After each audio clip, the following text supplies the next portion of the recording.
ಎಲ್ರಿಗೂ ನಮಸ್ಕಾರ. Video edit ಗುರುಗೆ ಸ್ವಾಗತ. ಇವತ್ತಿನ ಕ್ಲಾಸ್ನಲ್ಲಿ ನಾವು ಹೊಸ ಕಂಪೋಸಿಷನ್ ಹೇಗೆ ಕ್ರಿಯೇಟ್ ಮಾಡ್ಬೋದು ಮತ್ತು ವಿಡಿಯೋದಿಂದ ಒಂದು ಕಂಪೋಸಿಷನ್ ಹೇಗೆ ಕ್ರಿಯೇಟ್ ಮಾಡ್ಬೋದು ಅನ್ನೋದನ್ನು ನೋಡೋಣ. So let's jump in. ಮೊದಲಿಗೆ ನೀವು ಆಫ್ಟರ್ ಎಫೆಕ್ಟ್ಸ್ ಓಪನ್ ಮಾಡಿದ ತಕ್ಷಣ ಇಲ್ಲಿ ಕಂಪೋಸಿಷನ್ ಮತ್ತು ಕಂಪೋಸಿಷನ್ ಫ್ರಮ್ ಫುಟೇಜ್ ಅಂತ ಇದೆ. ಸೊ ಹೊಸ ಕಂಪೋಸಿಷನ್ ಹೇಗೆ ಕ್ರಿಯೇಟ್ ಮಾಡ್ಬೋದು, ಹೊಸ ಕಂಪೋಸಿಷನ್ ನ ಕ್ಲಿಕ್ ಮಾಡಿದ್ರೆ ಕ್ರಿಯೇಟ್ ನ್ಯೂ ಕಂಪೋಸಿಷನ್ ಅಂತ ಬರುತ್ತೆ. ಇಲ್ಲಿ ಕಂಪೋಸಿಷನ್ ನೇಮ್ ನಾನು ಯೋಗ ಇನ್ಸ್ಟ್ರಕ್ಟರ್ ಅಂತ ಮಾಡ್ತೀನಿ. Preset by default HD 920x1080 ಅಂತ ಇರುತ್ತೆ ವಿತ್ 25 ಫ್ರೇಮ್ಸ್. ಸೊ ಇಲ್ಲಿ ಆಲ್ರೆಡಿ ಇದೆ. ಡ್ಯೂರೇಷನ್ ಬಂದು 30 ಸೆಕೆಂಡ್ಗೆ ಇದೆ. ಬ್ಯಾಕ್ ಗ್ರೌಂಡ್ ಕಲರ್ ಬ್ಲಾಕ್ ಅಂತಿದೆ. ಈ ಕಲರ್ ನೀವು ಯಾವ್ದು ಬೇಕಾದ್ರೂ ಚೇಂಜ್ ಮಾಡಬಹುದು, ಬಟ್ ಇದು ಅಷ್ಟೊಂದು ಇಂಪಾರ್ಟೆಂಟ್ ಆಗಿರೋದಿಲ್ಲ. ಬಟ್ ನೀವು ಎಕ್ಸ್ಪೋರ್ಟ್ ಮಾಡ್ಬೇಕಾದ್ರೆ ನೀವು ಹೊಸದಾಗಿ ನ್ಯೂ ಸಾಲಿಡ್ ಲೇಯರ್ ನ ಬ್ಯಾಕ್ ಗ್ರೌಂಡ್ ಅಲ್ಲಿ ಕ್ರಿಯೇಟ್ ಮಾಡಿಲ್ಲ ಅಂತಂದ್ರೆ ನೀವು ಯಾವ ಕಲರ್ ಕೊಟ್ಟಿರ್ತೀರ ಆ ಕಲರ್ ನ ಬೇಸ್ ಇಟ್ಕೊಂಡು ಎಕ್ಸ್ಪೋರ್ಟ್ ಆಗುತ್ತೆ. ಸೊ ನಾನು ಇದನ್ನ ಬ್ಲಾಕ್ ಅಂತಾನೆ ಇಟ್ಕೋತೀನಿ.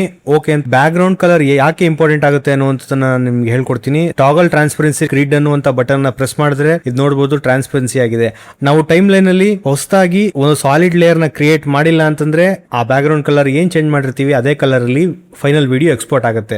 ಒಂದು ವಿಡಿಯೋದಿಂದ ಹೇಗೆ ಕಂಪೋಸಿಷನ್ ಕ್ರಿಯೇಟ್ ಮಾಡಬಹುದು ಅನ್ನುವಂಥದ್ದನ್ನ ನಾನು ಹೇಳ್ಕೊಡ್ತೀನಿ. ಸೊ ಅದನ್ನ ಹೇಗ್ ಮಾಡೋದು, ಈ ಪ್ರಾಜೆಕ್ಟ್ ಇಂಟರ್ಫೇಸ್ ಮೇಲೆ ಡಬಲ್ ಕ್ಲಿಕ್ ಮಾಡಿದ್ರೆ ನಾವು ಯಾವ ಫೋಲ್ಡರ್ ಅಲ್ಲಿ ವಿಡಿಯೋ ಇಟ್ಟಿರ್ತೀವಿ ಅಲ್ಲಿಗೆ ಓಪನ್ ಆಗುತ್ತೆ. ಸೊ ನನಗೆ ಈ ವಿಡಿಯೋ ಬೇಕು, ಈ ವಿಡಿಯೋನ ನಾನು ಸೆಲೆಕ್ಟ್ ಮಾಡಿ ಇಂಪೋರ್ಟ್ ಮಾಡಿದ್ರೆ ವಿಡಿಯೋ ಇಂಪೋರ್ಟ್ ಆಗುತ್ತೆ. ವಿಡಿಯೋ ಇಂಪೋರ್ಟ್ ಮಾಡೋದಕ್ಕೆ ಒಂದು ವೇ.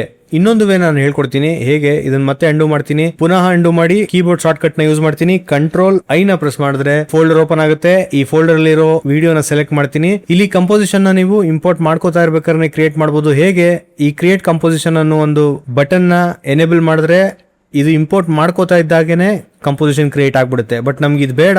ಯಾಕೆ ಅನ್ನುವಂಥದ್ದನ್ನ ನಾನು ಆಮೇಲೆ ಹೇಳ್ತಾ ಹೋಗ್ತೀನಿ. ಸೊ ಇದನ್ನ ಮತ್ತೆ ಡಿಸೇಬಲ್ ಮಾಡ್ತೀನಿ. ಸೊ ಈ ವಿಡಿಯೋ ಫುಟೇಜ್ ನಮಗೆ ಬೇಕು, ಇದನ್ನ ಸೆಲೆಕ್ಟ್ ಮಾಡಿ ನಾನು ಇಂಪೋರ್ಟ್ ಮಾಡ್ಕೋತೀನಿ. ಸೊ ವಿಡಿಯೋ ಫುಟೇಜ್ ಇಲ್ಲಿ ಇಂಪೋರ್ಟ್ ಆಗಿದೆ. ಇದರಿಂದ ಹೊಸ ಕಂಪೋಸಿಷನ್ ಹೇಗೆ ಕ್ರಿಯೇಟ್ ಮಾಡೋದು, ಈ ಸೆಲೆಕ್ಟ್ ಮಾಡಿರೋ ವಿಡಿಯೋನ ಡ್ರ್ಯಾಗ್ ಅಂಡ್ ಡ್ರಾಪ್ ಮಾಡಿ ಈ ಕ್ರಿಯೇಟ್ ನ್ಯೂ ಕಂಪೋಸಿಷನ್ ಅನ್ನೋ ಐಕಾನ್ ಮೇಲೆ ಕ್ಲಿಕ್ ಮಾಡಿದ್ರೆ ಹೊಸದಾಗಿ ಕಂಪೋಸಿಷನ್ ಕ್ರಿಯೇಟ್ ಆಗುತ್ತೆ. ಸೊ ನಾನು ಇದನ್ನ ಝೂಮ್ ಔಟ್ ಮಾಡ್ಕೋತೀನಿ.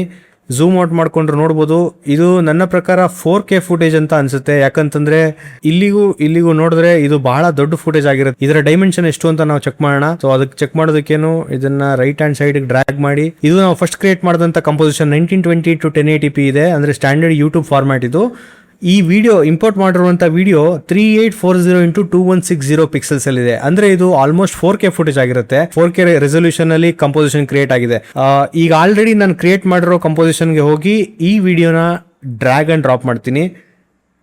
ಡ್ರ್ಯಾಗ್ ಅಂಡ್ ಡ್ರಾಪ್ ಮಾಡಿದ್ರೆ ನೋಡ್ಬೋದು ನಮ್ಮ ಕಂಪೋಸಿಷನ್ ಸೈಜ್ ಗಿಂತ ವಿಡಿಯೋ ಸೈಜ್ ಎಷ್ಟು ದೊಡ್ಡದಾಗಿದೆ ಅನ್ನುವಂಥದ್ದನ್ನ ನೋಡ್ಬೋದು. ಸೊ ಇದನ್ನ ಹೇಗೆ ನಮ್ಮ ಕಂಪೋಸಿಷನ್ ಸೈಜ್ ಗೆ ಫಿಟ್ ಮಾಡ್ಕೋಬಹುದು, Ctrl+Alt+F ನ ಪ್ರೆಸ್ ಮಾಡಿದ್ರೆ ಇದು fit to composition short cut ಆಗಿರುತ್ತೆ. ಇದು ಪ್ರಾಪರ್ ಆಗಿ ನಮ್ಮ ಕಂಪೋಸಿಷನ್ ಗೆ ಫಿಟ್ ಆಗುತ್ತೆ. ಇನ್ನೊಂದು ರೀತಿಯಲ್ಲೂ ಕೂಡ ನಾವು ಇದನ್ನ ಫಿಟ್ ಟು ಕಂಪೋಸಿಷನ್ ಮಾಡಬಹುದು. ಇದನ್ನ ಮತ್ತೆ ನಾನು ಅಂಡು ಮಾಡ್ತೀನಿ. ಇದು 4K ಫುಟೇಜ್ ಆಗಿರೋದ್ರಿಂದ ನಮ್ಮ ಕಂಪೋಸಿಷನ್ ಇಂದ ಹೊರಗೆ ಹೋಗ್ತಿದೆ. ಸೊ ಈ ವಿಡಿಯೋನ ಸೆಲೆಕ್ಟ್ ಮಾಡಿ ರೈಟ್ ಕ್ಲಿಕ್ ಮಾಡಿ ಟ್ರಾನ್ಸ್ಫಾರ್ಮ್ ಆಪ್ಷನ್ಗೆ ಹೋಗಿ ಫಿಟ್ ಟು ಕಾಂಪ್, ನಾನು ಆಗ್ಲೇ ಹೇಳ್ಕೊಟ್ಟಂತ ಶಾರ್ಟ್ ಕಟ್ ಏನು Ctrl+Alt+F ಇದನ್ನ ಪ್ರೆಸ್ ಮಾಡಿದ್ರೆ ಇದು ನಮ್ಮ ಕಂಪೋಸಿಷನ್ಗೆ ಫಿಟ್ ಆಗುತ್ತೆ. ಒಂದು ವಿಡಿಯೋ ಮೂಲಕ ಒಂದು ಕಂಪೋಸಿಷನ್ ಹೇಗೆ ಕ್ರಿಯೇಟ್ ಮಾಡ್ಬೋದು ಅನ್ನೋಂಥದ್ದನ್ನ ನೋಡಿದ್ವಿ. ಈ ವಿಡಿಯೋಗೆ ನೇಮ್ ಕಾರ್ಡ್ ಮತ್ತು ಒಂದು ಸ್ಮಾಲ್ ಶೇಪ್ ಲೇಯರ್ ಅನಿಮೇಷನ್ ನ ಮಾಡ್ತೀನಿ. ಸೊ ಈ ಟೈಮ್ ಲೈನ್ ಸ್ವಲ್ಪ ದೊಡ್ಡದು ಮಾಡ್ಕೋತೀನಿ. ಸೊ ನನಗೆ ಈ ವಿಡಿಯೋ 5th ಸೆಕೆಂಡ್ಗೆ ಎಂಡ್ ಆಗಬೇಕು. ಸೊ ಇಲ್ಲಿ ಎಂಡ್ ಆಗಬೇಕಾಗಿರೋ ವಿಡಿಯೋಗೆ ಇಲ್ಲಿ ಎಂಡ್ ಅಂತ ನಾನು ಅದಕ್ಕೆ ಕಮಾಂಡ್ ಕೊಡ್ತೀನಿ. ಅದಕ್ಕೆ ಶಾರ್ಟ್ ಕಟ್ ಏನು ಎನ್ ಅನ್ನುವಂಥ ಶಾರ್ಟ್ ಕಟ್ ನ ಕ್ಲಿಕ್ ಮಾಡಿದ್ರೆ 5th ಸೆಕೆಂಡ್ಗೆ ಈ ಅನಿಮೇಷನ್ ಎಂಡ್ ಆಗುತ್ತೆ. ಅಂದ್ರೆ ಈ ವಿಡಿಯೋ ಎಂಡ್ ಆಗುತ್ತೆ. ಪುನಃ ರಿಪ್ಲೇ ಆಗ್ತಾ ಹೋಗುತ್ತೆ ನಾವು ಪ್ರಿವ್ಯೂ ಮಾಡಿದ್ರೆ. ಈ ವಿಡಿಯೋ ಎಲ್ಲಿಂದ ಸ್ಟಾರ್ಟ್ ಆಗಬೇಕು, 0 ಸೆಕೆಂಡ್ ಇಂದ ಈ ವಿಡಿಯೋ ಸ್ಟಾರ್ಟ್ ಆಗ್ತಿದೆ. ಬಟ್ ನನಗೆ ಈ ವಿಡಿಯೋ ಏನಾದರೂ 3ನೇ ಸೆಕೆಂಡಿಂದ ಅಥವಾ 2ನೇ ಸೆಕೆಂಡಿಂದ ಸ್ಟಾರ್ಟ್ ಆಗಬೇಕು ಅಂದ್ರೆ ಇಲ್ಲಿಗೆ ನನ್ನ ಹ್ಯಾಂಡಲ್ ಬಾರ್ನ ತಗೊಂಡು ಬಂದು B ಪ್ರೆಸ್ ಮಾಡಿದ್ರೆ ಇಲ್ಲಿ ವಿಡಿಯೋ ಸ್ಟಾರ್ಟ್ ಆಗುತ್ತೆ, 5th ಸೆಕೆಂಡ್ ಎಂಡ್ ಆಗುತ್ತೆ. ಬಟ್ ನನಗೆ ಈ ವಿಡಿಯೋ 0 ಸೆಕೆಂಡ್ ಫಸ್ಟ್ ಫ್ರೇಮ್ ಇಂದಾನೆ ಈ ವಿಡಿಯೋ ಸ್ಟಾರ್ಟ್ ಆಗಬೇಕು. ಇಲ್ಲಿಗೆ ಟೈಮ್ ರೂಲರ್ ನ ತಗೊಂಡೋಗಿ B ಪ್ರೆಸ್ ಮಾಡ್ತೀನಿ, ಈ ವಿಡಿಯೋ ಇಲ್ಲಿಂದ ಸ್ಟಾರ್ಟ್ ಆಗುತ್ತೆ. ಸೊ ಇದಕ್ಕೆ ನಾವು ಒಂದು ಶಾರ್ಟ್ ಅನಿಮೇಷನ್ ನ ಮಾಡೋಣ. With text and shape layers use ಮಾಡ್ಕೊಂಡು ಒಂದು ಶಾರ್ಟ್ ಆಗಿ ಅನಿಮೇಷನ್ ನ ಮಾಡೋಣ. Title or action safe zone ನ ನಾವು ಇದನ್ನ ಎನೇಬಲ್ ಮಾಡ್ಕೋಬೇಕು. ಸೊ ಈ ಲೈನ್ಸ್ ನೋಡಬಹುದು ಈಗ ಎನೇಬಲ್ ಆಗಿದೆ. ಇದು ಯೂಟ್ಯೂಬ್ ನ ಸೇಫ್ ಝೋನ್ ಆಗಿರುತ್ತೆ. ಈ ಲೈನ್ ಇಂದ ನೀವು ಹೊರಗಡೆ ಬಂದ್ರೆ ಇನ್ಫಾರ್ಮೇಶನ್ ಕಟ್ ಆಗುವಂತ ಸಾಧ್ಯತೆಗಳಿದೆ. ಸೊ ಆದಷ್ಟು ನಿಮ್ಮ ಅನಿಮೇಷನ್ ಅಥವಾ ಟೆಕ್ಸ್ಟ್ ಎಫೆಕ್ಟ್ ಆಗಿರ್ಬೋದು ಇಲ್ಲಿಂದ ನೀವು ಶುರು ಮಾಡುವಂತದ್ದಾಗಿರ್ಬೇಕು. ಸೊ ಆವಾಗ ನೀವು ಯೂಟ್ಯೂಬ್ ಸೇಫ್ ಝೋನ್ ಅಲ್ಲಿ ಇರ್ತೀರಾ. ಟೈಟಲ್ ಮತ್ತು ಆಕ್ಷನ್ ಸೇಫ್ ಝೋನ್ ಎನೇಬಲ್ ಮಾಡ್ಕೊಂಡಿದ್ದೀನಿ. ಇಲ್ಲಿಗೆ ನಾನೊಂದು ಶೇಪ್ ಲೇಯರ್ ಯೂಸ್ ಮಾಡಿಕೊಂಡು ಒಂದು ರೆಕ್ಟಾಂಗಲ್ ನ ಕ್ರಿಯೇಟ್ ಮಾಡ್ತೀನಿ. ಸೊ ಈ ರೆಕ್ಟಾಂಗಲ್ಗೆ ಹೋಗಿ ಓಕೆ ಫಿಲ್ ಮೇ ಬಿ ಇದೇ ಕಲರ್ ಇರಲಿ. ಬ್ಯಾಕ್ ಗ್ರೌಂಡ್ ಬಹಳಷ್ಟು ಲೈಟ್ ಆಗಿದೆ. ಆದ ಕಾರಣಕ್ಕೆ ನಾನು ಬ್ಯಾಕ್ ಗ್ರೌಂಡ್ ನ ನನ್ನ ಶೇಪ್ ಲೇಯರ್ ಬ್ಯಾಕ್ ಗ್ರೌಂಡ್ ನ ಡಾರ್ಕ್ ಆಗಿ ಇಟ್ಟಿರ್ತೀನಿ. ಸೊ ಓಕೆ ಪ್ರೆಸ್ ಮಾಡ್ತೀನಿ. ಇಲ್ಲಿಂದ ಓಕೆ, ರೆಕ್ಟ್ಯಾಂಗಲ್ನ ಡ್ರಾ ಮಾಡ್ಕೊಳ್ಳೋಣ. ಓಕೆ, ಈ ರೆಕ್ಟ್ಯಾಂಗಲ್ ಇಲ್ಲಿಗೆ ಎಂಡ್ ಆಗಲಿ.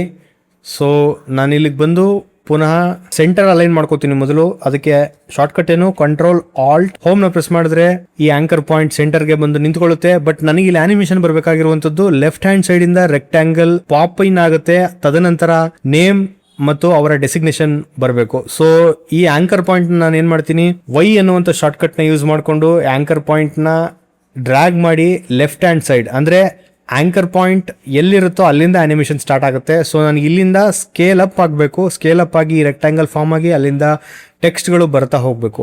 ಸೊ ನಾನು ಇವಾಗ ಅನಿಮೇಷನ್ ಸ್ಟಾರ್ಟ್ ಮಾಡ್ತೀನಿ. ಅದಕ್ಕೆ ಶಾರ್ಟ್ಕಟ್ ಏನು, ಎಸ್. ಸ್ಕೇಲ್ ಅನಿಮೇಷನ್ ಆಗಿರೋದ್ರಿಂದ ಎಸ್ ಶಾರ್ಟ್ಕಟ್ ಆಗಿರುತ್ತೆ. ನಾವು ಎಂಡ್ ಫ್ರೇಮ್ ಯಾವುದು ಅಂತ ಕನ್ಫರ್ಮ್ ಮಾಡ್ಕೊಂಡು ಅಲ್ಲಿಂದ ಕೀ ಫ್ರೇಮ್ ತಗೊಂಡು ನಾವು ವಾಪಸ್ ಬಂದ್ರೆ ನಮಗೆ ಈಸಿ ಆಗ್ತಾ ಹೋಗುತ್ತೆ. ನನ್ನ ಅನಿಮೇಷನ್ ಎಲ್ಲಿ ಎಂಡ್ ಆಗಬೇಕು, 20 ಫ್ರೇಮ್ಗಳಾದ್ಮೇಲೆ ಎಂಡ್ ಆಗಬೇಕು. ಸೊ 20 ಫ್ರೇಮ್ಗಳಷ್ಟು ಮುಂದೆ ಹೋಗೋದಕ್ಕೆ ನನ್ನ ಶಾರ್ಟ್ಕಟ್ ಏನು, ಕಂಟ್ರೋಲ್ ಶಿಫ್ಟ್ ರೈಟ್ ಆರೋ ಪ್ರೆಸ್ ಮಾಡಿದ್ರೆ 10 ಫ್ರೇಮ್ಸ್ ಮುಂದೆ ಆಗುತ್ತೆ. ಮತ್ತೊಂದ್ಸರಿ ಪ್ರೆಸ್ ಮಾಡಿದ್ರೆ 10 ಫ್ರೇಮ್ಸ್ ಮುಂದೆ ಹೋಗುತ್ತೆ. ಸೊ ನನ್ನ ಆನಿಮೇಷನ್ ಬಂದು ಇಲ್ಲಿ ಎಂಡ್ ಆಗಬೇಕು. ಸೊ ಈ ರೆಕ್ಟ್ಯಾಂಗಲ್ ಶೇಪ್ ಲೇಯರ್ ಇಲ್ಲಿಗೆ ಎಂಡ್ ಆಗಬೇಕು. ಆದ ಕಾರಣಕ್ಕೆ ನಾನು ಇದನ್ನ ಇಲ್ಲಿ ಸ್ಟಾಪ್ ವಾಚ್ ಕ್ಲಾಕ್ನ ಕ್ಲಿಕ್ ಮಾಡ್ತೀನಿ.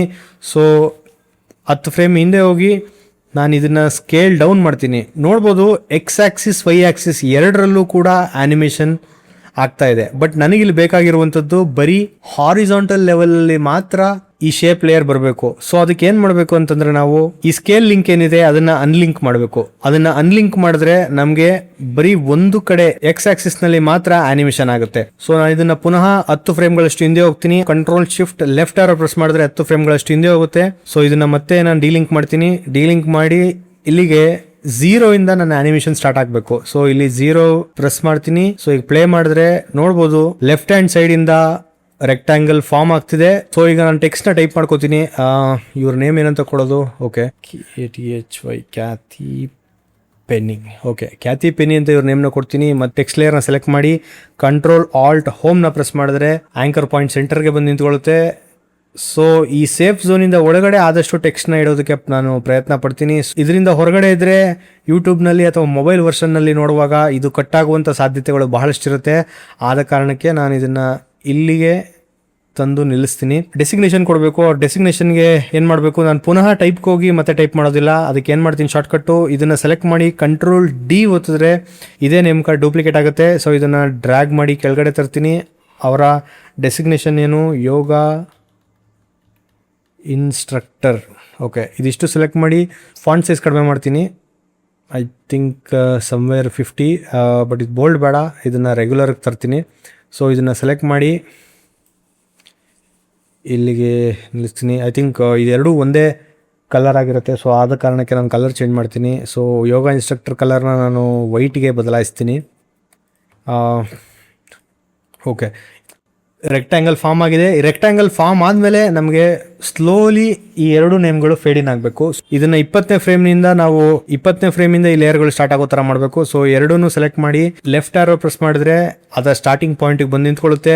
ಸೊ ಇದು ಒಪಾಸಿಟಿ ಆಗಿ slowly feed in and feed out ಆಗುವಂಥ ಎಫೆಕ್ಟ್ ನಾನು ಕೊಡ್ತೀನಿ. ಸೊ ಅದಕ್ಕೆ ಒಪಾಸಿಟಿ ಶಾರ್ಟ್ಕಟ್ ಏನು, ಟಿ ಅನ್ನುವಂಥ ಶಾರ್ಟ್ಕಟ್ನ ಪ್ರೆಸ್ ಮಾಡಿದ್ರೆ ಒಪಾಸಿಟಿ ಓಪನ್ ಆಗುತ್ತೆ. ಎಫೆಕ್ಟ್ ಎಲ್ಲಿ ಎಂಡ್ ಆಗಬೇಕು ಅಲ್ಲಿಂದ ನಾವು ಸ್ಟಾಪ್ ವಾಚ್ ಕೀ ಫ್ರೇಮ್ನ ಸೆಲೆಕ್ಟ್ ಮಾಡಿ ವಾಪಸ್ ಹಿಂದೆಗಡೆ ಬರಬೇಕಾಗ್ತದೆ. ಸೊ ಕಂಟ್ರೋಲ್ ಶಿಫ್ಟ್ನ ಕ್ಲಿಕ್ ಮಾಡಿ. ಸೊ ಅದಕ್ಕೆ ನಾನು ಒಪಾಸಿಟಿ ಎರಡು ಸ್ಟಾಪ್ ವಾಚ್ನ ಕ್ಲಿಕ್ ಮಾಡ್ತೀನಿ.